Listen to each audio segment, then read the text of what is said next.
ونعوذ بالله من شرور أنفسنا ومن سيئات أعمالنا من يهده الله فلا مضل له ومن يضلله فلا هادي له ونشهد أن لا إله إلا الله وحده لا شريك له ونشهد أن سيدنا ونبينا ومولانا محمدا عبده ورسوله صلى الله تعالى عليه وعلى آله وأصحابه وبارك وسلم تسليما كثيرا كثيرا أما بعد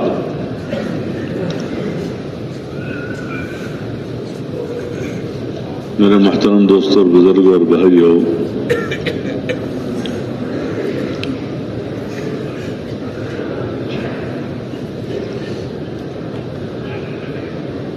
انسان پر اپنے نفس کا سب سے پہلا حق یہ ہے کہ اس کو دیندار بنا دو۔ یہ نفس کا حق ہے۔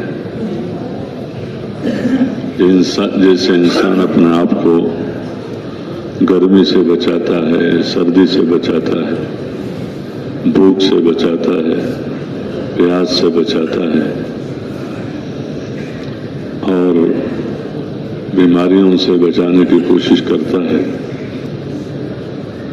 اپنے بدن کو، اس طرح اس کا حق ہے کہ اس کو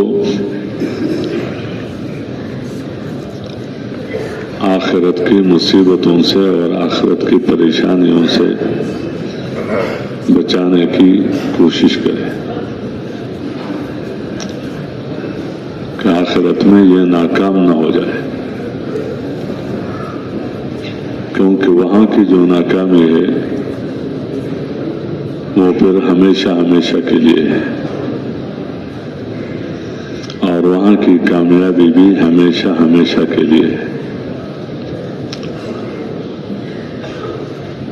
تو دنیا کی ناکامی عارضی ہے، وقتی ہے، ختم ہونے والی ہے، لیکن مرنے کے بعد جو ناکامی ہے وہ پھر ہمیشہ ہمیشہ کی ہے۔ تو جسے یہاں انسان کوشش کرتا ہے کہ اپنے آپ کو دنیا کے مصیبتوں سے، پریشانیوں سے بچانے کی کوشش کرتا ہے، اس طرح اس کی ذمہ داری ہے کہ اپنے آپ کو آخرت کے نہ ختم ہونے والی مصیبت اور پریشانیوں سے بچانا اور نہ ختم ہونے والی راحتوں میں اور کامیابیوں میں اور اللہ کی رضا کی تلاش کرنا، یہ اس کا سب سے پہلا حق ہے۔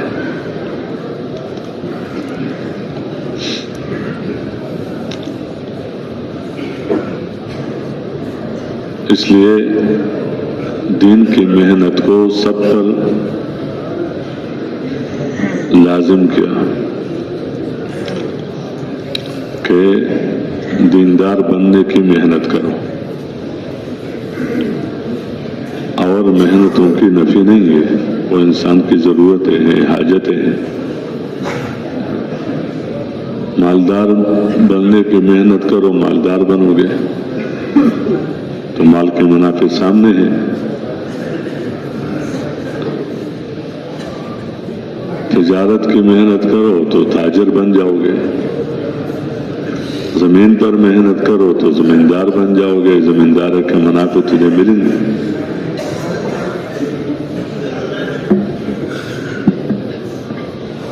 ڈاکٹری کی محنت کرو تو ڈاکٹر بن جاؤ گے، اس کے منافع تجھے ملیں گے۔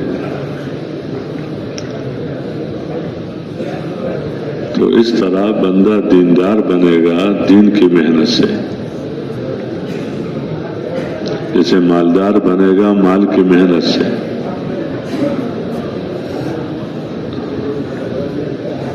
ملک والا بنے گا ملک کی محنت سے، زمیندار بنے گا زمین پر محنت سے، تو دیندار بنے گا دین کی محنت سے۔ دیندار بن کر مالدار بنو، منع نہیں ہے، یہ دیندار مالدار نہیں ہوتا، یا دین اور مال کا آپس میں منافات ہے، جو مالدار ہے وہ دیندار نہیں، جو دیندار ہے وہ مالدار نہیں۔ دیندار بن کر حاکم بنو، تو یہ تو منع نہیں ہے بلکہ اس کی فضیلتیں ہیں۔ دیندار بن کر زمین پر بھی محنت کرو، زمیندار بنو، کاروباری بنو، کیونکہ یہ دنیا میں انسان کی مشغولیت اور شغل ہے، تجارت بھی ہے، زراعت بھی ہے، مزدوری بھی ہے، ملازمت بھی ہے، اور یہ دیندار انسان بھی یہ کام کرتا ہے، اور بے دین بھی کرتا ہے، کافر بھی تجارت کرتا ہے۔ تو بظاہر تجارت میں مسلمان اور کافر برابر برابر کے چلتا ہے، لیکن دونوں میں زمین اور آسمان کا فرق ہے کہ یہ دیندار تاجر ہے، مسلمان ہے، یہ دیندار حاکم ہے۔ حاکم تو بہت سارے ہیں، لیکن یہ مسلمان اور یہ دیندار حاکم ہے، یہ دیندار ملازم ہے۔ اس لیے اپنے کو دیندار بنانے کی کوشش کرنا یہ ہر ایک کے ذمہ ہے۔ دوسری چیزوں کی محنتوں کے ساتھ وعدے نہیں ہے، ایک نظام ہے کہ مال کی محنت کرو گے تو مال ملے گا، لیکن ضروری نہیں ہے کہ ملے، یا جتنا یہ چاہے اتنا ملے۔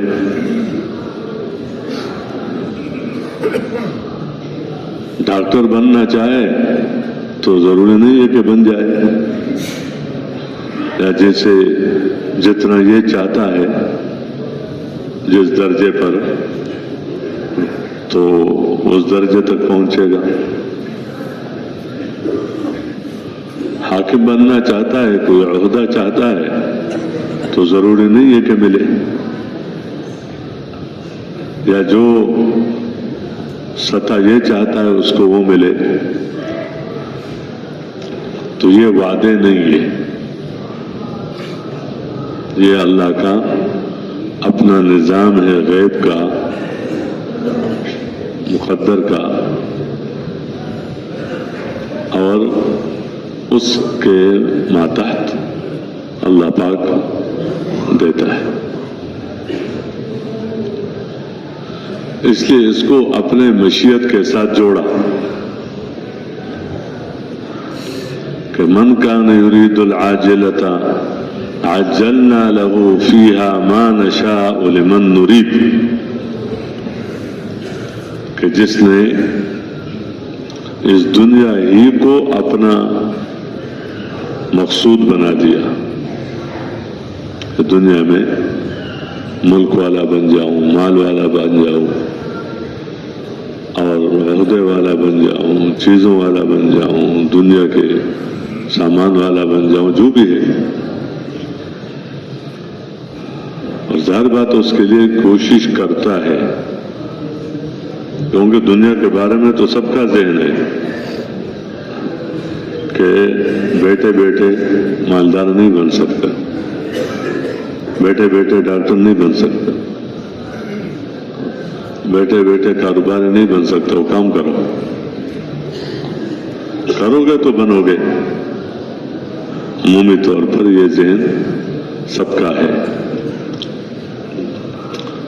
تو اللہ نے بتایا کہ ہم یہ دیں گے کتنا، جتنا ہم چاہیں، کیونکہ دنیا تو اللہ بنایا ہے محدود. اگر بندے کی چاہت کے مطابق ملنا شروع ہو جائے تو یہ خواہش ہے، یہ ضرورت نہیں ہے بلکہ خواہش ہے. تو خواہشات تو انسان کے اندر اللہ نے رکھے ہیں، اور دنیا کو خواہش پورا کرنے کی جگہ نہیں بنایا. خواہش اندر ہے لیکن خواہش پورا کرنے کی جگہ دنیا نہیں ہے. اس جگہ میں اتنی وسعت نہیں ہے کہ اس میں ایک انسان کی جو بھی خواہش ہے، کپڑوں کی، مکان کی، لباس کی، کھانے کی، شادیوں کی، اور اپنے اوپر آنے کی، عہدے کی، جو بھی کچھ ہے، تو ایک بندے کی خواہش کو پورا کرنے کی استعداد اس میں نہیں ہے کہ یہ ایک آدمی کی خواہش کو پورا کر سکے. پوری دنیا تو یہ تو خواہشات پورا کرنے کی جگہ تو دنیا ہے نہیں. خواہشات کے پورا کرنے کی جگہ وہ مرنے کے بعد ہے، جو جنت ہے، کہ ہر ایک آدمی کی خواہش کو اعلیٰ درجے پر پوری کی جائے گی.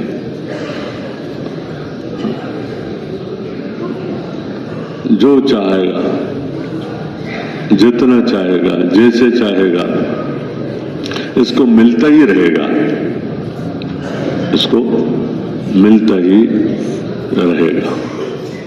اللہ کے خزانوں سے اللہ کا مہمان بن کر رہے گا. کسی چیز کی نہ کمی اور نہ اس کے لیے کسی محنت کی ضرورت، نہ دینی نہ دنیاوی. خواہش بندے کو کام سے روکتا ہے، حکم پورا کرنے سے روکتا ہے، اور دنیا کے کام سے بھی بعض وقت روکتا ہے. خواہشات میں جب پڑ جاتا ہے تو اپنے کام جو اس کے کرنے کے ہوتے ہیں وہ نہیں کر پاتا، اس کا بھی نہیں بنتا ہے یہ بندہ. تو وہاں تو نہ دینی کام ہے کہ نمازیں پڑھے، روزہ رکھے، اللہ کے راستے میں محنتیں کرے، نہ دینی اور نہ دنیاوی، کہ جب یہاں نہ ختم ہونے والی زندگی ہے اور کہا رہے ہو تو کچھ کرو تو صحیح. ویسے بیٹھے بیٹھے تجھے ملے گا. کوئی زمیندارہ کرو، کوئی تجارت کرو، کوئی کاروبار کرو، کوئی پیسہ کماؤ، کوئی سبب اختیار کرو. تو چونکہ وہ تو نتیجے کی جگہ ہے، اور دار الثواب اور دار الاجور ہے. وہ تو جو اس نے جو کچھ کیا ہے دنیا میں جو اس نے کیا ہے، تو چونکہ اس نے اپنی آخرت بنانے کے لیے کیا تھا، اور آخرت نہ ختم ہونے والی زندگی ہے کہ میری آخرت بن جائے، جہنم سے بچ جاؤں، جنت میں اللہ مجھے داخل کر دے، اللہ میرے سے راضی ہو جائے. تو یہ اس عمل پر جو اس نے دنیا میں کیا ہے اسی پر ملتا ہی رہے گا. اس پر یہ نہیں کہ ایک دفعہ مل گیا، 2 دفعہ ملا، 3 دفعہ میں تمہارا عمل کا جو ہے وہ ختم ہو گیا، بدلہ تمہارا پورا ہو گیا. تو ایسا نہیں ہے، بلکہ خواہشیں پوری کی جائیں گی اس کے عملوں کے بدلے میں. جزاء بما كانوا يعملون.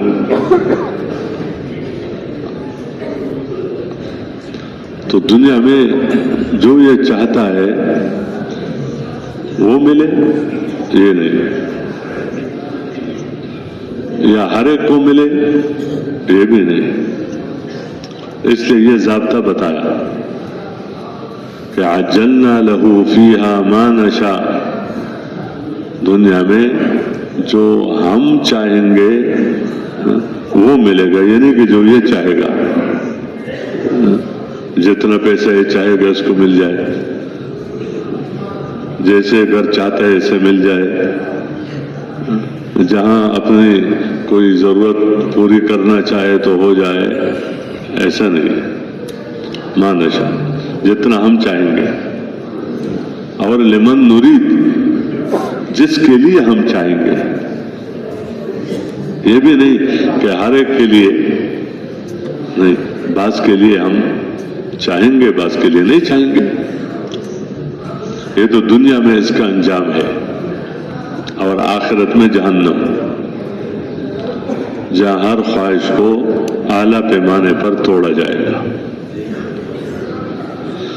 لیکن جو دیندار بننے کی کوشش کرتا ہے تو یہاں وعدہ ہے، یہاں وعدہ ہے، اور یہاں اللہ نے اپنے مشیت کو بتایا ہے کہ، اور اس میں یہ اپنی آخرت کو سامنے رکھ کر زندگی گزارتا ہے. ومن اراد الآخرہ، کہ دنیا میں مجھے اللہ نے بھیجا ہے اس لیے تاکہ میں آخرت بنا دوں، آخرت کے لیے اللہ نے مجھے بھیجا ہے.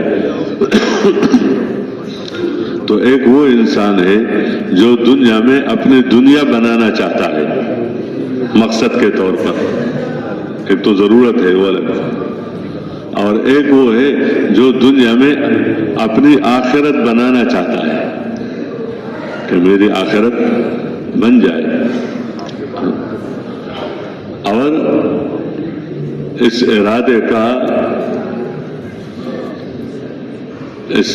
کا نشانی یہ ہے، بندہ کہتے ہیں نا میرا ارادہ ہے.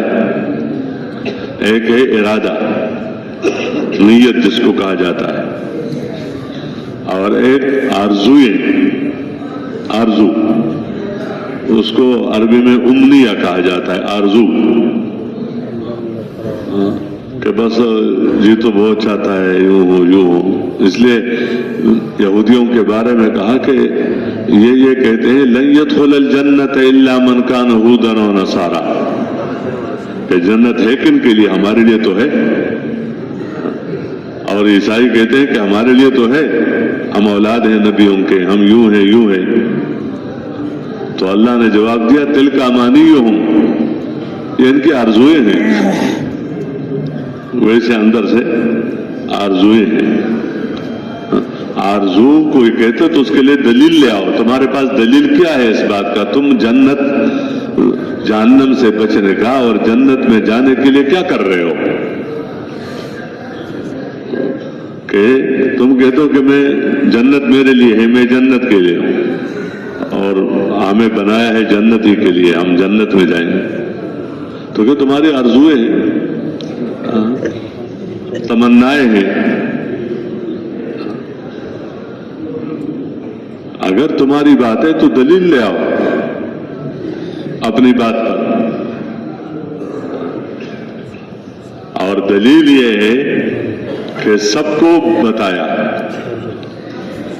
کہ بلا من اسلم وجہہ للہ وہو محسن، کہ جس نے اپنے کو اللہ کے حوالہ کر لیا ہر حال میں، اور وہ نیکوکار ہے، نیکوکار ہے، بس عمل نیک کر رہا ہے. تو یہ دلیل ہے اس کی کہ یہ جنت میں جانا چاہتا ہے. تو اس کے ساتھ وعدہ ہے کہ اس کے لیے اجر ہے، اس کے لیے جنت ہے، اس کے لیے. تو ایک ہے آخرت کا طالب کہ جس نے ارادہ کیا آخرت کا، آخرت بنانے کا، وسعى لها سعيها، اور جن اعمال سے آخرت بنتی ہے اس کی کوشش میں لگا رہا. جیسے دنیا جس عمل سے مالدار بندہ بنتا ہے تو لگا رہا مالدار بننے کے لیے، دنیا دار بننے کے لیے لگا رہا. تو یہاں اپنی آخرت بنانے کے لیے یہ لگا رہا، کوشش کرتا رہا. تو یہاں یہ نہیں بتایا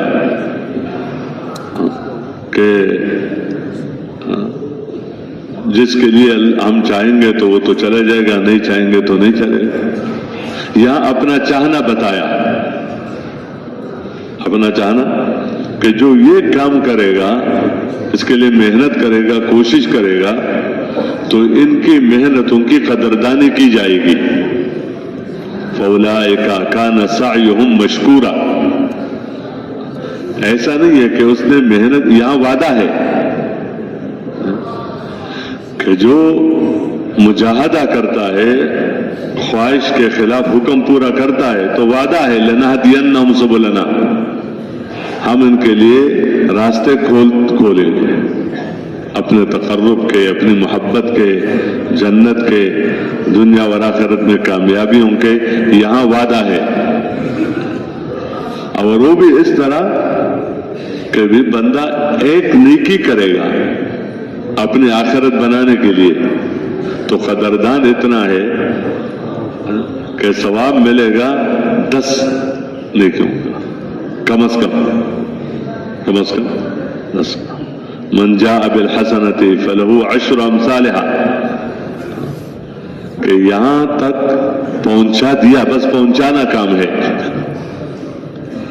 کرنا بھی ایک کام ہے، اور اس نیکی کو محفوظ رکھ کر کہ اس نیکی پر یہ مرنے سے پہلے وہ نیکی اس کے ہاتھ سے نہ جائے، ضائع نہ ہو جائے. تو لے کر گیا تو ایک ہی نیکی پر کتنا ملے گا؟ 10. فَلَهُ 10 امثالها.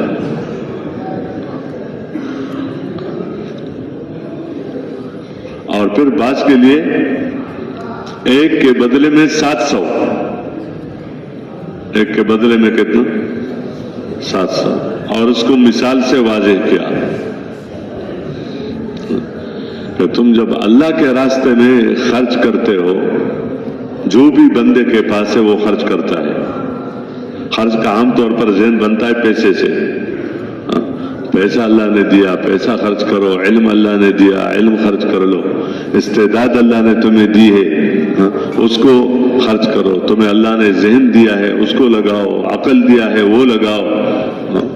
اور جو کچھ بھی تمہارے محبت اللہ نے دوسرے کے دل کے اندر پیدا کر دی، تو اس کو بھی دین کے لیے استعمال کر لو، ذاتی منافع کے لیے نہیں.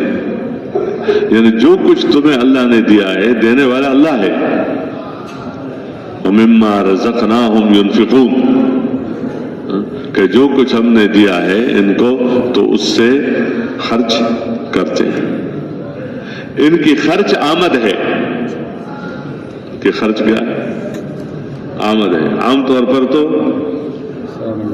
کیا ہوتا ہے؟ آمد الگ اور خرچ. اس لیے بندہ کہتے ہیں خرچ کر لو بقدر کس کے، تمہارے پاس کچھ ہو تو آگے. اور ان کا خرچ کرنا یہ آمد ہے، اللہ دے گا، اللہ پاک اس کو دے گا، بشرطے کہ جو اس کے لیے نہ کرے کہ یہ پیسہ خرچ کر رہا ہو تاکہ پیسہ ملے. تاکہ کیا ملے؟ ایک بندہ دکان میں خرچ کرتا ہے پیسہ ملے، اور ایک آدمی دن میں خرچ کرتا ہے اور کیا ملے؟ پیسہ بڑھانا ہے دن کے راستے سے. تو دونوں ایک ہو گئے. کیوں؟ وہ بھی پیسہ چاہتا ہے، یہ بھی پیسہ چاہتا ہے، لیکن وہ دنیا کے راستے سے چاہتا ہے اور یہ کس کے راستے سے؟ وہ بھی مثلا عزت چاہتا ہے اسی راستے سے، اور یہ بھی چاہتا ہے عزت، لیکن اسی راستے سے. کسی راستے سے؟ اسی راستے سے. نہیں، دین بنے گا تب کہ جب بندہ عمل کرے اللہ کی رضا کے لیے، اس کے لیے کہ مالک راضی ہو جائے،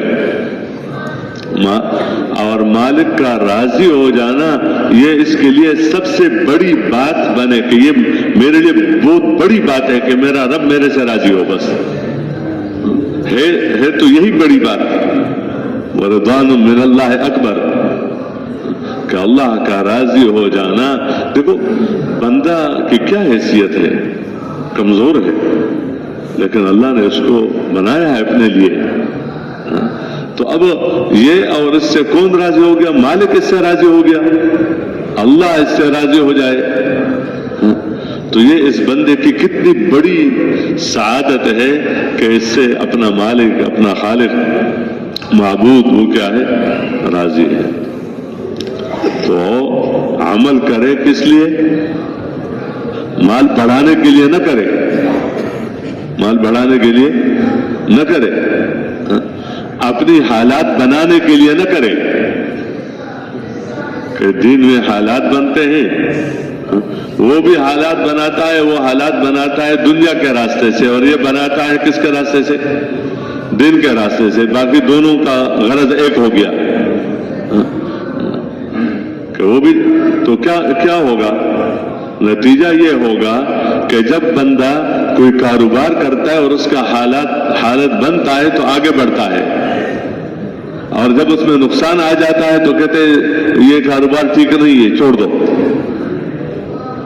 تو دین پر چلتے چلتے اگر اس کی زندگی کچھ بنتی ہوئی ہے، یہ مختلف حالات سے اللہ گزارے گا اس کو، تو کہتے ہیں اور آگے کرو، اور جب تھوڑا سا کیا آ گیا، طبیعت کے خلاف حال ہو گیا، تو اب چھوڑ دے گا۔ اس لیے اس کو بتایا کہ دیکھو بندوں میں ایسے لوگ بھی ہیں، وَمِنَ النَّاسِ مَن يَعْبُدُ اللَّهَ عَلَى حَرْفٍ،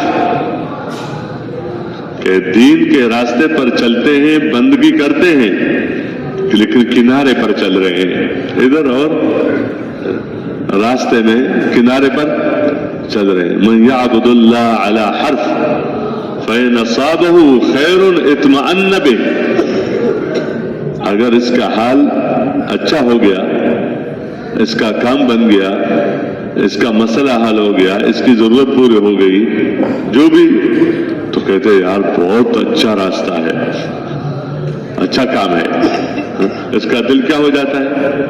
مطمئن ہو جاتا ہے۔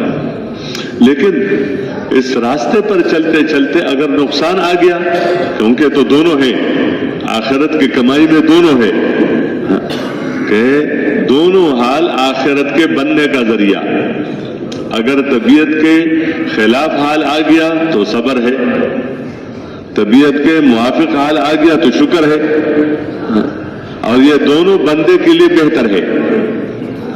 حدیث پاک میں ہے عجباً لامر المؤمن، کہ یہ مومن کا معاملہ ہی عجیب ہے، مومن کا معاملہ ہی یعنی ایک عجیب معاملہ ہے اس کا۔ حدیث پاک میں عجباً لامر المؤمن ان امرہ کلہ خیر، اس پر جو حال آیا وہ اس کے لیے بہتر ہے، جو حال آیا تو اس کے لیے کیا ہے؟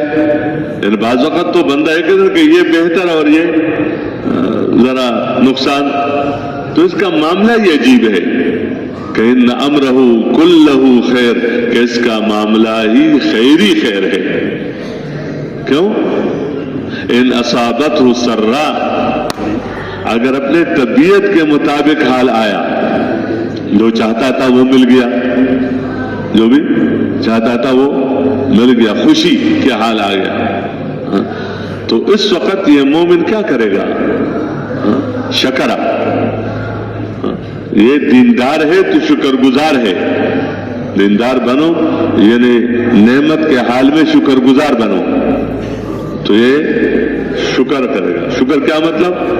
یہ نہیں کہے گا کہ یہ پیسہ جو میرے پاس آیا، یہ عہدہ جو میرے پاس آیا، یہ مال جو میرے پاس آیا، یہ دولت جو میرے پاس آئی، تو یہ ناچیز کے ہنر کی وجہ سے، کہ میرے آخر میں بھی تو ہوں نا،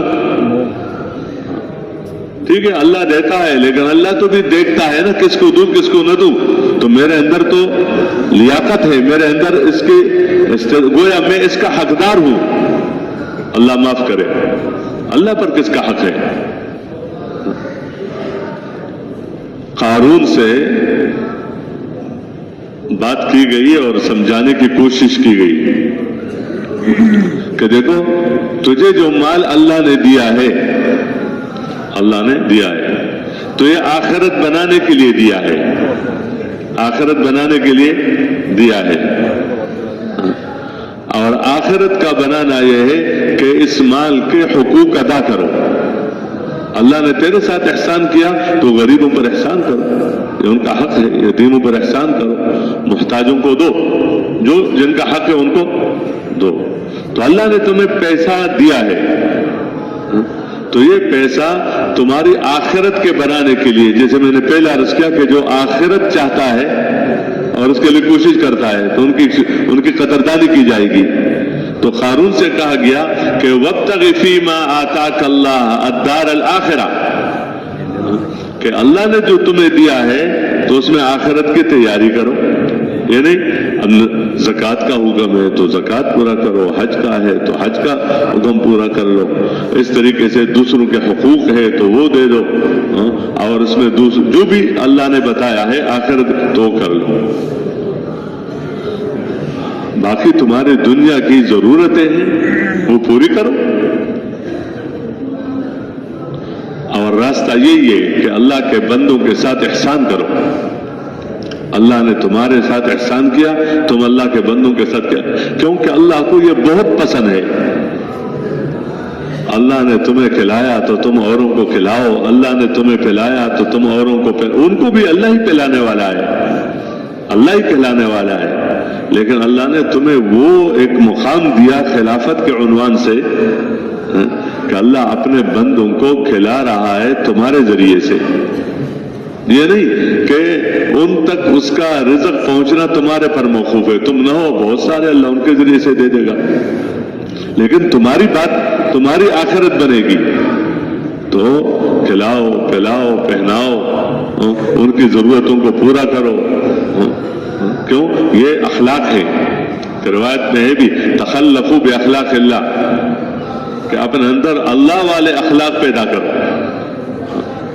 اب اللہ والے اخلاق ہو کر یعنی جو بندے کے ساتھ جو صفات ہونی چاہیے اللہ کے خلیفہ میں, کیونکہ تم اللہ کا خلیفہ ہو, تمہیں بنایا گیا ہے خلافت کے لیے.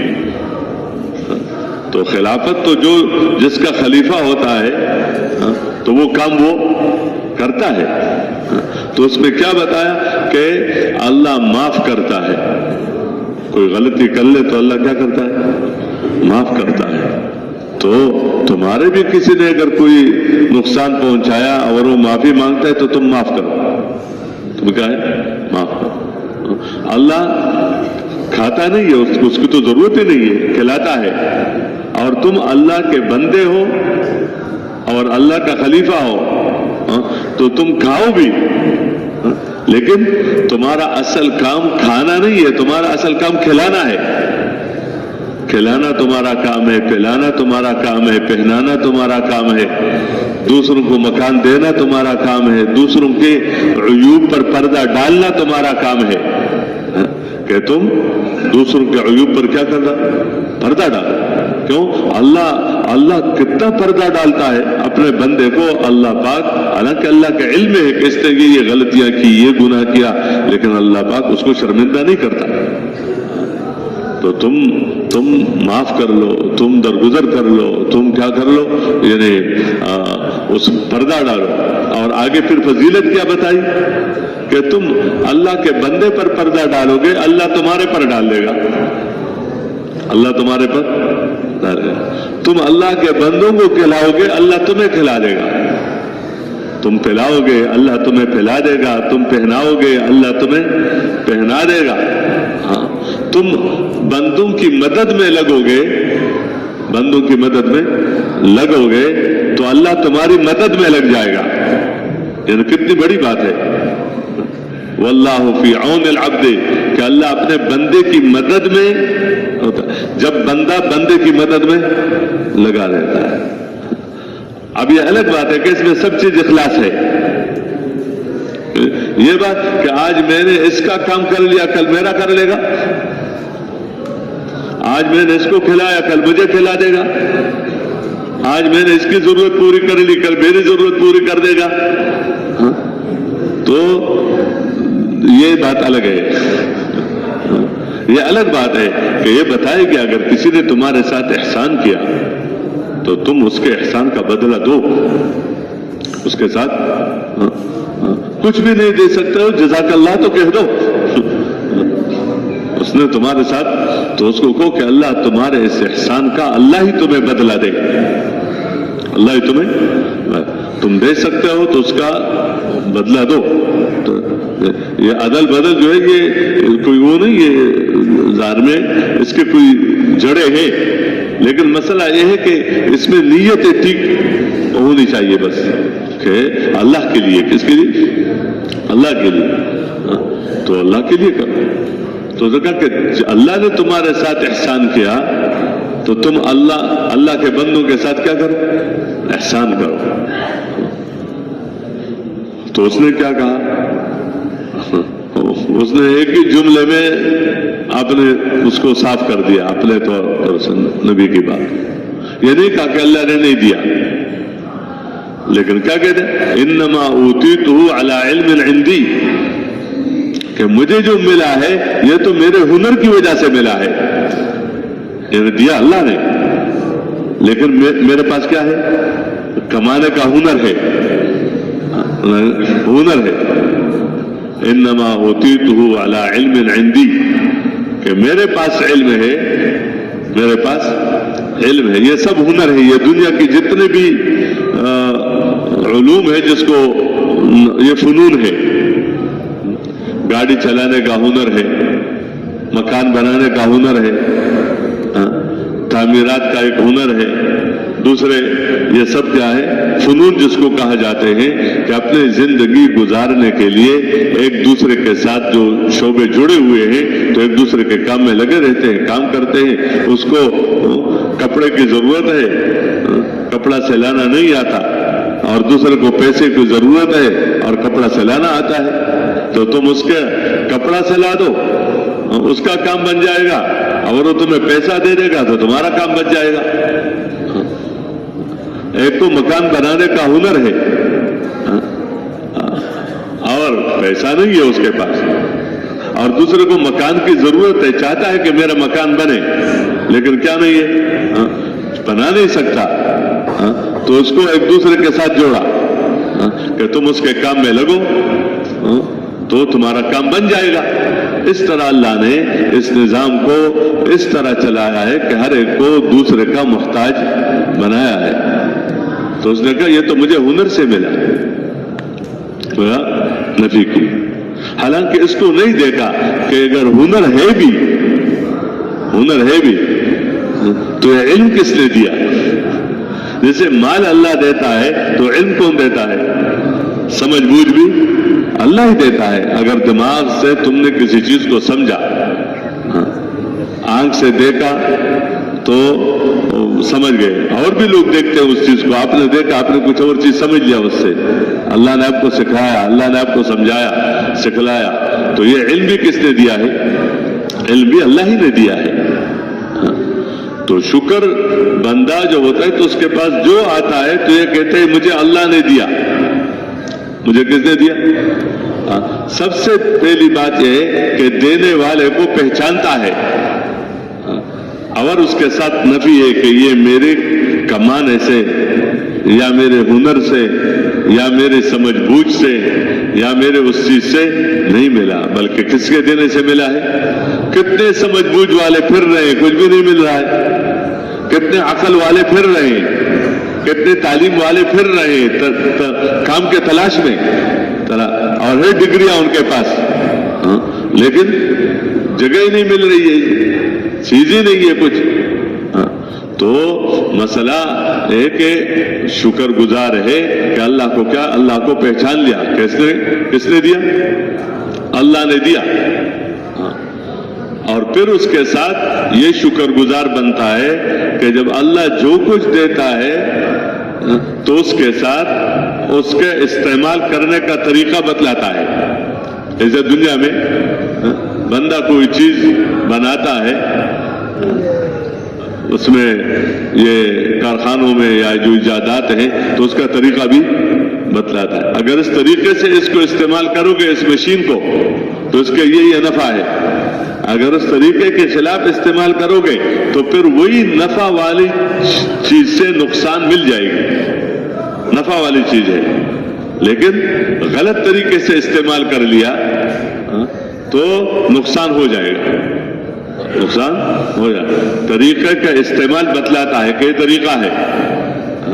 تو اس طرح اللہ کی طرف سے جو نعمت ملتی ہے تو اس نعمت کے استعمال کرنے کا طریقہ بھی بتایا جاتا ہے کہ مال ہے تو اس مال کو کہاں لگانا ہے، کس طرح لگانا ہے.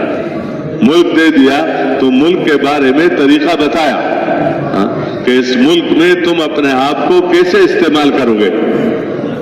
اولاد ہے، نعمت ہے، شکر ہے، تو طریقہ بتایا کہ اپنی اس ولد کو جو بیٹا دے دیا تو اس کی تربیت کیسے کرو گے. اس کی تربیت تمہاری ذمہ داری ہے کہ اس کو کیا سکھلاؤ گے، کیسے اس کی تربیت کرو گے.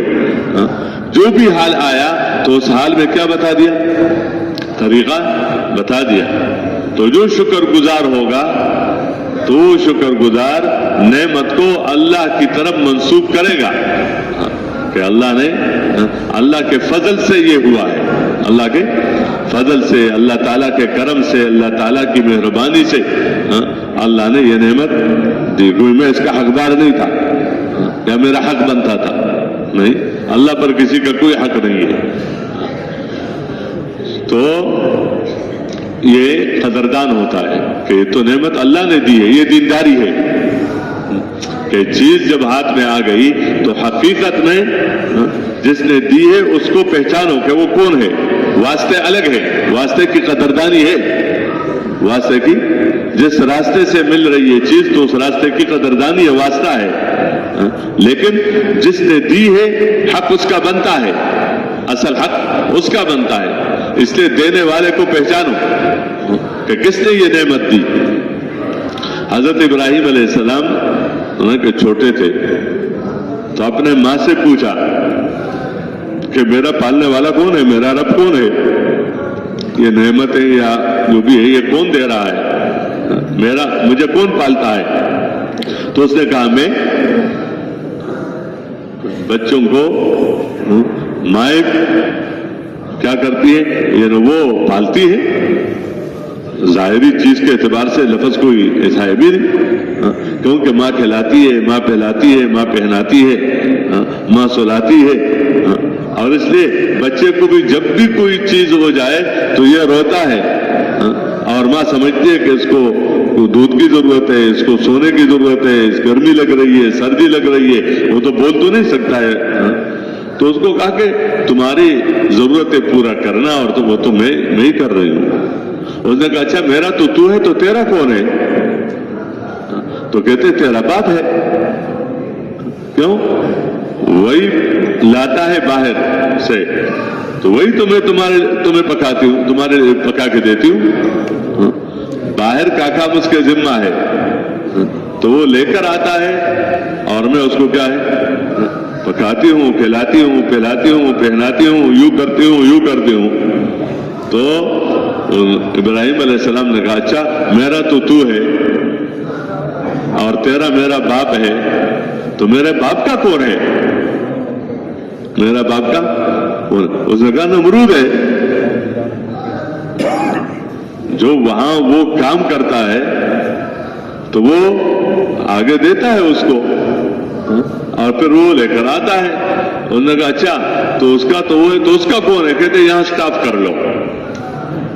کہیں تو سٹاپ کرنا ہی پڑے گا نا. کہتے یہ سٹاپ کر لو کہ وہ رب الارباب ہے. کون ہے؟ تو بندے نظریں وہاں تک پہنچ کر بندہ بس کر لیتا ہے کہ اس نے دی، اس نے دی تو آگے حکومت نے دی. بس یہاں تک کیا ہے، ان کو کس نے دی؟ انہوں نے اس حکومت نے، اس کو نہیں دی، اس کو کس نے؟ یعنی یہاں اس کے پاس کہاں سے آیا؟ اس کو دینے والا، یعنی یہ تو ایک جگہ ایسا ہے کہ جس کو کوئی بھی نہ دے اور وہ دے، ایسی جگہ ہو جہاں کیا ہے، جہاں اس کو دینے والا کوئی نہ ہو اور وہ سب کو دینے والا ہو، اور اس کو دینے والا وہ خود ہی کیا ہو، دینے والا ہو۔ عطا اس کی اپنی ذاتی صفت ہے کہ معطی ہے کہ وہ کسی کے وہ نہیں پلتا، وہ پالنے والا ہے، وہ رب ہے، رب العالمین ہے۔ تو یہ دھوکہ لگ جاتا ہے چیزوں سے، کبھی اپنے بارے میں تو میں یوں کر لیتا ہوں، تو پھر دوسرا اگلا تو کہتے ہیں وہ میرا یہ کام کرتا ہے، تو پھر آگا تو وہ کہتے ہیں نہیں وہ ہمارا پھر آگے اس سے اوپر والا کہتے ہیں وہاں والے ہمارے یہ کام کرتے ہیں، وہاں والے ہمارے یہ کام کرتے ہیں۔ حالانکہ ان سب کے بیچ میں جہاں تک بھی پہنچو اس کا انکار نہیں ہے، لیکن جب پہنچو تو اصل تک تو پہنچ جاؤ، جو حقیقت میں کیا ہے، دینے والا ہے۔ تو اس کی یہ کہ جس کے اندر جو اللہ کو پہچانے گا، شکر گزاری، وہ کہے گا تو اللہ نے دیا، اللہ نے دیا ہے، تو اس نعمت کو اس طرح استعمال کرے گا تو اللہ پھر کیا کرے؟ اللہ اور دے گا۔ اللہ یہاں بھی وعدہ ہے، یہ تو لوگوں کو پتہ نہیں، اللہ ہمیں بھی سمجھا دے۔ انہی چیزوں کے بھی بڑھنے کا راستہ یہی ہے، لیکن بشرطے کہ اللہ کے لیے ہو بس، اور آخرت کے لیے ہو۔ کس کے لیے ہو؟ دنیا کے لیے نہ ہو کہ اتنا بڑا کام دنیا کے لیے کر رہے ہو جو آج ہے اور کل نہیں ہے۔ تو کام کرو کس کے لیے کہ مقصود اللہ کی رضا ہو۔ یہ نہیں ہے کہ لوگ دنیا کے راستے سے اپنے دنیا بنانا چاہتے ہیں، مقصود دنیا ہے، اور میں کیا کر رہا ہوں، میں دین کے راستے سے اپنی دنیا بنانا چاہتا ہوں کہ میری بھی دنیا بنے، لیکن دین کے راستے سے، مجھے بھی ملک ملے لیکن دین کے راستے سے، مجھے بھی مال ملے لیکن دین کے راستے سے، مجھے بھی عزت ملے لیکن دین کے راستے سے۔ اور وہ بھی کہتا ہے مجھے ملک ملے، تو وہ تو دین تو نہیں پہچانتا ہے کہ دین ہے کیا، لیکن وہ اپنے دنیا کے کاموں کو جانتا ہے، تو اپنے اسی راستے سے اس کو بھی ملک چاہیے، اس کو بھی مال چاہیے، اس کو بھی اپنی ضرورتوں کا پورا کرنا چاہیے، اس کو بھی اپنے مسئلے کا حل چاہیے، تو وہ بھی اپنے مسئلے کے حل کے لیے کیا کرتا ہے، لگا ہوا ہے، اور میں بھی۔ تو یہ تو اچھی بات نہیں ہے۔ تو اس لیے یہ کہ اس میں شکر میں کہ اللہ کے حکم کو پورا کرو، نعمت اللہ نے دی ہے تو اس کے استعمال کرنے کا طریقہ بتایا ہے کہ اس طرح اس کو استعمال کرو، اس کو استعمال کرو طریقے کے ساتھ۔ جب تم اس طرح کرو گے اللہ اور نعمت دے گا، نعمتیں اللہ بڑھا دے گا، نعمتیں اللہ بڑھا دے گا۔ آپ دیکھیں، ہم اور آپ سوچیں اس بات کو، حضور صلی اللہ علیہ وسلم کی جب بعثت ہوئی تو نہ لوگوں کے پاس دین کی نعمت تھی، نہ لوگوں کے پاس دنیا کی نعمتیں تھی جو کچھ تھی، لیکن ان کے حالات کیا تھے؟ بگڑے ہوئے تھے، فقر، بھوک، پیاس، لڑائیاں، ایک دوسرے کی گویا قوتوں کو ضائع کرنے کے فکر میں کہ ہر ایک دوسرے کے ذریعے سے اس کی قوت کو توڑا جاتا تھا۔ جاہلیت جس کو کہا جاتا ہے، جاہلیت کا زمانہ، بگڑا ہوا زمانہ، اندھیرے میں ہوتا ہے، بندے کو کچھ پتہ نہیں چلتا کیا کر رہا ہوں، کیا ہو رہا ہے کیا نہیں۔ نہ دین بھی جس کو وہ دین سمجھتے تھے تو وہ بگڑا ہوا دین تھا۔ بگڑا کیا تھا؟ یعنی وہ کہتے تھے کہ ہم تو بھی عبادت کر رہے ہیں، لیکن عبادت میں کیا کرتے تھے؟ عبادت میں شرک کرتے تھے۔ یعنی مخلوق کو اللہ کے درجے تک پہنچا دینا یہ کتنا بڑا ظلم ہے کہ ایک چھوٹی سی چیز کو کہ مخلوق کو خالق کے درجے تک پہنچا دو، مرزوق کو رازق کے درجے تک پہنچا دو، جس کی حفاظت کی جاتی ہے اس کو حفیظ کے درجے تک پہنچا دو، اور حفیظ کو اس کے ساتھ ملا لو کہ وہ بھی ہے اور یہ بھی ہے، وہ بھی ہے اور یہ بھی ہے. تو یہ کتنا بڑا ظلم ہے، ظلم عظیم ہے. اور پھر ساتھ ساتھ کیا کہتے تھے کہ ہم جو ان کی عبادت کرتے ہیں یا ان کی بندگی کرتے ہیں تو ہمیں تو اس بڑے جو اللہ ہے اس کا قرب چاہیے، اس کا کیا چاہیے؟ قرب چاہیے. تو ان راستوں سے ہم اللہ کے مقرب بندے بننا چاہتے ہیں. یعنی شیطان نے کیسے چیز کو ایک مزین کر کے بتا دیا کہ ان چوٹوں کے ذریعے سے تم بڑوں تک چاہے بڑے تک پہنچ جاؤ گے. تو چھوٹے چھوٹے کام تو یہاں سے ہو جائیں گے، بڑے کام کی سفارشیں کریں گے. تو ان کے پیچھے چلو. ما نعبدہم الا لیقربونا الی اللہ زلفا، کہ ہم جو ان کی عبادتیں کرتے ہیں تاکہ ہمیں اللہ تک پہنچا دیں. تو یہ ایک عمومی طور پر اس کو دیکھیں، عبادات کو دیکھیں تو عبادات تھی، لیکن اپنی جیسے وہ چاہ رہے تھے کہ ان کی عبادتیں کیا تھی. وما كان صلاتهم عند البيت الا مكاء وتصديا، سیڑھیاں بجانا، سیٹی بجانا، اور یہ ہاتھ پہ ہاتھ رکھ کر اس طرح تالیاں بجانا، یہ عبادت ہے. تو یہ ان کی عبادتیں ہیں. بہرحال ان سب چیزوں کا تذکرہ ہوا ہے، دین نہیں. اور پیغمبر دین لے کر آتا ہے، کہتے ہمارے پاس دین تو ہے، تم نیا دین لے کر آئے ہو. تم کیا ہو؟ تو یا تم نیا دین لے کر آئے ہو، ہمارے پاس پرانا ہے. ہمارے پاس پرانا کیا مطلب؟ ہمارے پاس اپنے بڑوں کا ہے، اپنے پاس بڑوں کا ہے. اور یہ عقل کی بات ہے کہ بڑوں کے پیچھے چلنا چاہیے. تو ان کا پاس یہ تھا، تو ہمارے پاس کیا ہے؟ ہمارے پاس یہ ہے. اس لیے اللہ نے بتایا کہ ہاں بڑوں کے پیچھے چلنا چاہیے. جب ان کے اندر عقل ہو تو چھوڑنا نہیں چاہیے کہ بڑوں کو چھوڑ کر اپنے راستے بنانا. اور جب بڑے ہدایت پر ہو تو چھوٹوں کو ان کے پیچھے پیچھے چلنا چاہیے، الگ نہیں چلنا چاہیے. لیکن اگر عقل ہی نہیں ہے، ہدایت ہی نہیں ہے، تو صرف اس بات پر کہ میرے بڑے نے یہ کیا ہے تو میں بھی کروں گا، یہ تو یعنی اس کو تو عہد الست میں جب پوچھا گیا من رب کا، عالم ارواح میں، کہ تمہارا رب کون ہے، تو سب نے کہا اللہ. تو اللہ نے بتایا کہ یہ عہد میں نے لیا. اور یہ سب قرآن کا نزول اور نبیوں کی بعثت یہ اس عہد کی تازگی کے لیے ہے. الست بربکم قالوا بلا شہدنا ان تقولوا یوم القیامت انا كنا عن هذا غافلین او تقولوا انما اشرک آباؤنا من قبل وكنا ذریة من بعدهم افتهلكنا بما فعل المبطلون. یہ میں اس لیے آپ تمہارے سے یہ عہد ابھی لے رہا ہوں تاکہ قیامت کے دن شہدنا ان تقولوا یوم القیامت، کہ تم یہ کہو کہ ہمیں تو پتہ نہیں تھا. ہمیں تو کیا ہے؟ پتہ نہیں تھا کہ پالنے والا اللہ ہے، اور عبادت اور بندگی کا لائق کون ہے؟ اللہ ہی ہے. اور مسئلوں کا حل کس کے ہاتھ میں ہے؟ اللہ ہی ہے. تو ہمیں تو پتہ ہی نہیں تھا، اور آج ہمیں اس پر پکڑا جا رہا ہے تاکہ قیامت کے دن تم یہ نہ کہہ سکو انا كنا عن هذا غافلین.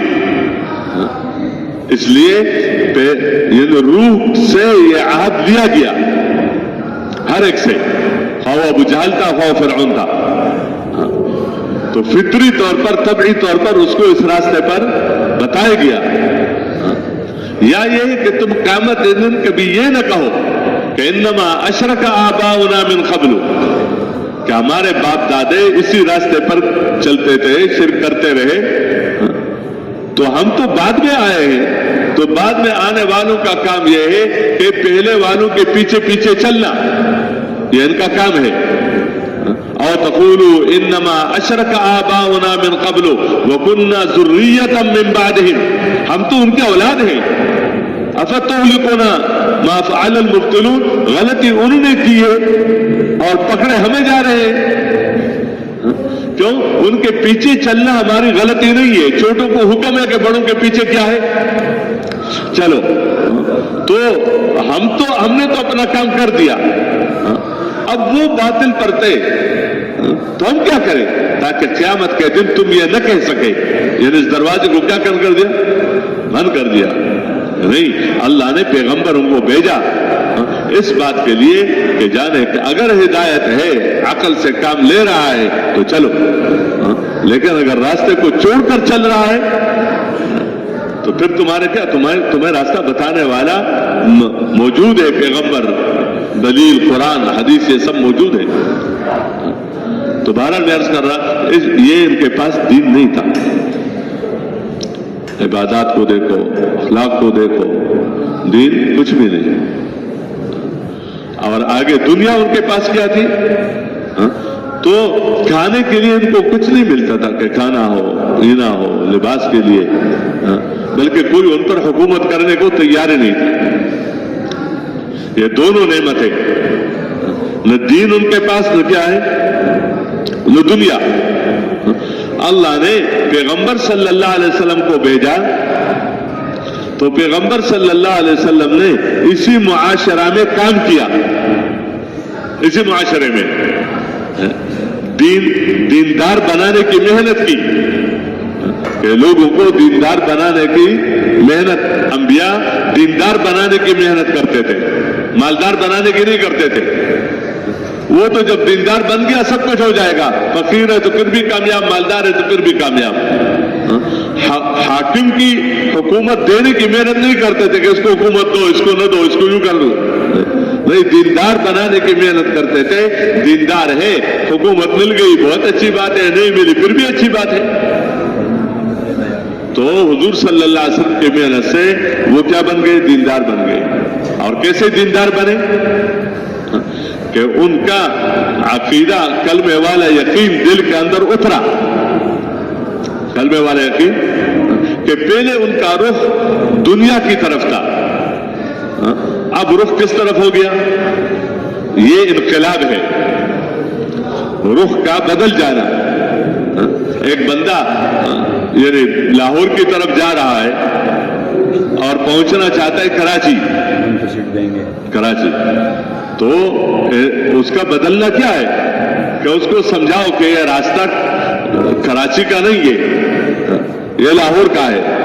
تم نے اگر کراچی جانا ہے تو اپنا رخ کیا کر لو, بدل دو, وہی قوت استعمال کرو, لیکن رخ تمہارا اس طرف ہونی چاہیے. سب نبیوں نے دیندار بنانے کے لیے محنت کی کہ رخ کو دنیا سے آخرت کی طرف پھیر دیا. اس لیے آخرت کو عقیدے میں رکھا, وبالآخرۃ ہم یوقنون, آخرت کے دن کو, یعنی آخرت کو سامنے رکھ کر زندگی گزارے بغیر کوئی دیندار نہیں بن سکتا ہے کہ وہ دیندار وہ بنے. دنیا سامنے ہے تو دین کا کام بھی دنیا کے لیے کرے گا. جیسے میں نے پہلے عرض کیا کہ جب غرض کے لیے کرتا ہے تو اب جب غرض پوری ہو رہی ہے تو کہتے بہت اچھا راستہ ہے, اور جب طبیعت کے خلاف حال آ گیا تو اب نقصان ہو گیا پیسے میں, تو نقصان تو ویسے ہی ہو گیا, یا اور جو بھی کسی چیز میں نقصان ہو گیا تو یہ کیا کہہ رہا ہے, بس اس راستے پر چلنے سے یہ نقصان ہو گیا تو دین والا راستہ ہی چھوڑ دیا. تو دنیا والا نقصان تو پہلے ہو چکا تھا اور آخرت کا بھی ہو گیا, تو خسرت دنیا والآخرہ. دنیا میں کیوں یہ چلتا ہے کنارے پر. کنارے پر کیا مطلب, یہ صرف دنیا کے منافع دین کے اندر دیکھنا چاہتا ہے کہ اگر میری دنیا بن رہی ہے تو اچھی بات ہے, دین اور دنیا دونوں ماشاءاللہ, اور اگر دنیا میں نقصان آ رہا ہے تو نبی نے اس بات دنیا سے آخرت کی طرف رخ پھیرا. اور کیسے پھیرا, طاقت سے نہیں پھیرا, قوت سے نہیں پھیرا, اپنے سے نہیں ڈرایا یا اپنے طرف سے لالچ نہ دی کہ تم اگر میری بات مانو گے تو تمہیں کل پیسہ مل جائے گا, تمہیں ملک مل جائے گا. بلکہ بعض لوگ آئے بھی تھے کہ اگر ہم تمہارا ساتھ دیں گے تمہارے بعد ہمارا بھی کچھ حصہ ہوگا. ہمیں کیا ملے گا؟ کہتے جنت. بس جنت سے بڑی چیز کوئی ہے ہی نہیں. اللہ کی رضا، جنت اللہ کی رضا کی جگہ. تو بس یہی کہ تمہیں جنت ہی ملے گا، اور کیا چاہتے ہیں؟ کیوں؟ نیت میں جنت ہی ہے اور نیت میں آخرت ہی ہے. تو ان کا رخ بدلا دنیا سے آخرت کی طرف. اس کے لیے محنت کی. اور کیسی محنت کی؟ دنیا کا حقیر ہونا، دنیا کا قلیل ہونا اور دنیا کا یعنی عارضی ہونا، اس کو بتایا گیا موقع بموقع. اللہ کی طرف سے بھی قرآن اترتا گیا جس میں بنیاد یہی رکھا کہ دین میں بہت سارے منازل ہیں. جس طرح بندہ عمارت بناتا ہے تو کہتے ایک یعنی 2 3 4 منزل 5 منزل 6 منزل یہ بناتا ہے، لیکن کوئی عقل مند زمین پر نہیں بناتا ہے کہ زمین کے اوپر کیا بنا دیا اور اس کے اوپر ایک اور اس کے اوپر ایک اور. بلکہ جتنی زیادہ عمارتیں ہیں، منزلیں ہیں، اس کے بقدر بنیاد کو مضبوط کیا جاتا ہے. مضبوط کو، بنیاد کو، اور زیادہ پیسہ بنیادوں میں لگتا ہے. کیوں؟ زیادہ لوہا بنیادوں میں لگتا ہے، پتھر بنیادوں میں لگتا ہے، سیمنٹ اور اوپر نظر بھی نہیں آتا. عمارت تو نظر آتی ہے، دیواریں نظر آتی ہے، چھت نظر آتا ہے، اس کا جو خوبصورتی ہے وہ نظر آتی ہے، لیکن اس کی جو بنیاد ہے وہ کس پر ہے؟ بنیادوں پر ہے. اس لیے دین آسان ہے، دین مشکل نہیں ہے، لیکن اس کے لیے بنیادیں ہیں. تو ان بنیادوں پر ان کو لایا کہ دنیا سے آخرت کی طرف ان کے رخ پھیرنے کی کیا کی؟ مختلف مثالوں سے سمجھایا کہ آخرت کی زندگی ختم ہونے والی ہے اور دنیا کی زندگی ختم نہ ہونے والی ہے، اور دنیا کی زندگی عارضی ہے، وقتی ہے. موت کے حالات بتائے کہ مرتے وقت بندے کا کیا حال ہوتا ہے، اور پھر مرنے کے بعد جنت ہے، مرنے کے بعد جہنم ہے، مرنے کے بعد پل صراط ہے، مرنے کے بعد یہ سب چیزیں غیب میں ہے، جسے بنیاد غیب میں ہے. بنیاد میں اس کی جگہ دل ہے. اس کی جگہ کیا ہے؟ نماز تو بندہ دیکھ سکتا ہے کہ نماز پڑھ رہا ہے، اس طرح بعد اور کام بھی، لیکن ایمان کوئی اندر. اس لیے ایمان کی علامتیں ہیں، ایمان کی علامتیں بتائی گئی ہیں. تو ایک کام ان کو یہ دیا. دوسرا رخ یہ دیا کہ مخلوق کے غلامی سے نکل جائے، مخلوق کا خوف ان کے دل کے اندر نہ رہے اور مخلوق سے امیدیں نہ رہے. تو یہ کام دیا کہ مخلوق سے خالق کی طرف ان کے رخ کو پھیرا. کیسے؟ کہ تمہاری ضرورتوں کا پورا کرنے والا وہ ہے جس نے تمہیں پیدا کیا ہے. پیدا کرنے میں وہ مانتے تھے کہ اللہ نے کیا ہے. زمینوں کو بھی اللہ نے بنایا، آسمانوں کو بھی اللہ نے بنایا، بارشوں کو بھی اللہ برسا رہا ہے. تو تمہاری حاجتوں کو اور تمہاری ضرورتوں کو پورا کرنا کس کا کام ہے؟ اور اللہ رب ہے، اللہ رب ہے، اللہ پالتا ہے، اور اللہ پالنے میں کسی چیز کا محتاج نہیں ہے. تو یہ بتایا کہ تاکہ بندے کا تعلق اللہ کے ساتھ بڑھے. اور اس کے ساتھ تیسری چیز یہ بتائی بنیادی طور پر کہ اللہ پاک سے پھلنا اور اللہ پاک سے عزت اور اللہ سے حفاظت لینے کا راستہ کیا ہے؟ وہ تمہارا پیسہ نہیں ہے. مالدار اور غریب دونوں کے لیے ایک راستہ ہے، حاکم اور محکوم دونوں کے لیے ایک ہی راستہ ہے، اور وہ کیا کہ وہ میرے طریقے ہیں، کہ جو طریقے میں لے کر آیا ہوں زندگی گزارنے کے، اور وہ طریقے میں پوری زندگی کے متعلق لے کر آیا ہوں. تاجر کیسے تجارت کرے، زارع کیسے زراعت کرے، مزدور کیسے مزدوری کرے، حاکم کیسے حکومت کرے، شوہر کیسے اپنے بیوی کے حقوق ادا کرے، بیوی کیسے اپنے شوہر کے حقوق ادا کرے. غریب کا رویہ مالدار کے ساتھ کیسا ہو، مالدار کا غریب کے ساتھ کیسا ہو، مہاجر کا اس وطنی کے ساتھ کیسا ہو، ان کا ان کے ساتھ کیسا ہو. کوئی ایک چیز نہیں چھوڑی جس میں مسلمان یہ کہہ سکے کہ ہمارے پاس کوئی راستہ نہیں ہے، اس لیے ہمیں اوروں سے لینا ہے. ہمارے پاس نہیں ہے، ہوتا ہے نا بندے کہتے چاول نہیں ہے تو اوروں سے لینا ہے، ایسا ہوتا ہے نہیں ہوتا. کہ ہمارے پاس چاول نہیں ہے تو ہم نے کہاں سے لینا ہے اوروں سے؟ اور جن کے پاس ہے وہ کیا کہتے ہیں ہم نے اوروں کو دینا ہے، ہم نے اوروں کو دینا ہے۔ چاول ہمارے پاس ہے، ہم نے اوروں کو دینا ہے۔ پیٹرول ہمارے پاس ہے، ہم نے اوروں کو دینا ہے۔ سونا ہمارے پاس ہے، ہم نے اوروں کو دینا ہے۔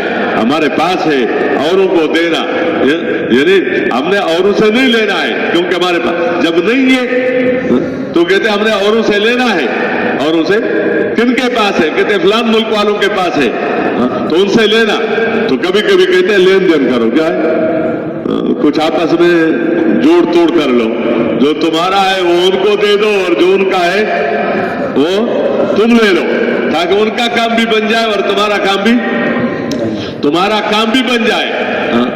اس لیے حضور صلی اللہ علیہ وسلم نے اپنی امت کو قیامت تک کے لیے کلمے والے کو اوروں کا محتاج نہیں بنایا۔ یہ کہے کہ ہمارے پاس کچھ ہے نہیں، ہمارے پاس کیا ہے؟ کیوں؟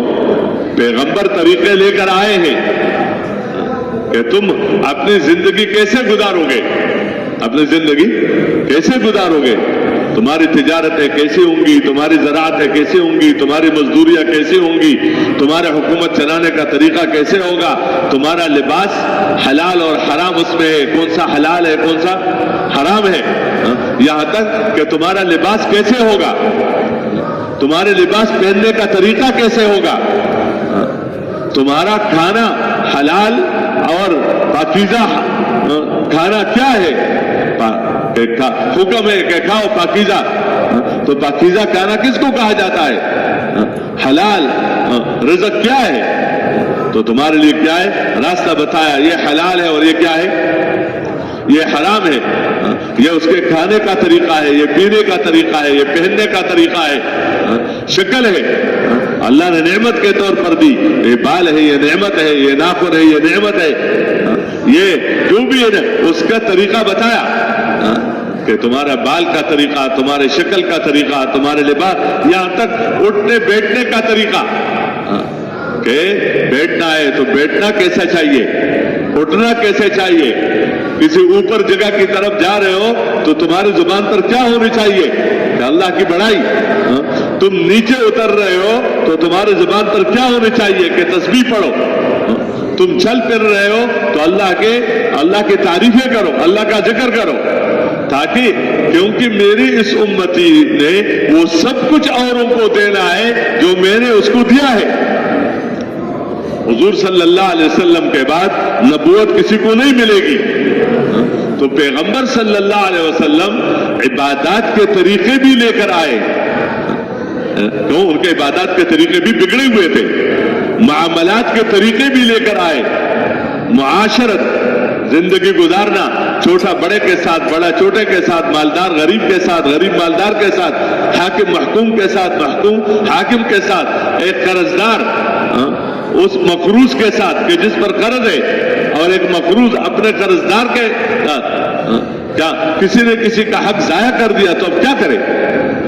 یعنی یہ نہیں کہ ایکسیڈنٹ ہو گیا علاج نہیں ہے، غلطی ہو گئی تو آگے کوئی معافی نہیں ہے، نہیں بتایا کہ نہیں یہ راستہ ہے، اس راستے سے تم اپنے معاملے کو کیا کر لو، صاف کر لو، تم معافی مانگو، دوسرے کو کہتے تم معاف کر لو، تم ان کے حق کو ادا کر لو، تاکہ اس بندے کو قیامت کے دن اس پر کوئی چیز نہ رہے، بلکہ صاف وہاں پر جائے، نہ اللہ کا حق ہو نہ بندوں، تو اس نے نبی تو دینے کے لیے آتا ہے، لینے کے لیے نہیں آتا، نبی دینے کے لیے آتا ہے، لینے کے لیے نہیں آتا، اس نے لینا ہے اللہ سے اور دینا ہے کس کو؟ بندوں کو، علم بھی اللہ سے لے کر دے رہا ہے، نبی کسی کا شاگرد نہیں ہوتا کہ مخلوق میں سے کسی سے کہ لوگوں سے سیکھ لیا، لوگوں سے کیا کر لیا؟ سیکھ لیا، طریقہ سیکھ لیا لوگوں سے، اور پھر لوگوں کو دوسروں کو کہہ رہے کہ میں نے یہ سیکھا نہیں، نبی کو سکھلانے والا، وَعَلَّمَكَ مَا لَمْ تَكُنْ تَعْلَمْ، زندگی گزارنے کا طریقہ اللہ ہی نے سکھلایا ہے، حکم اللہ کی طرف سے آتا ہے،